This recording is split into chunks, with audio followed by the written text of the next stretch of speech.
আসবেন আতাউল্লাহ বুখারী। বৌদ্ধ খ্রিস্টান সকলে শান্তিতে বসবাস করছে। ইসকন মন্দির আছে সেখান থেকে তারা সনাতনী ধর্ম হিন্দু ধর্ম প্রচার করেছে।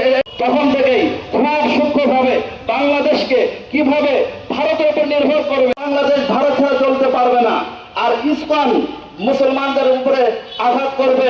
মুসলমান আর হিন্দু শিল্প কারখানা পাট শিল্প সেটাও বাংলাদেশের হাতে তারা রাখতে চায়, কিন্তু আমরা কখনো এটা হতে দেব না।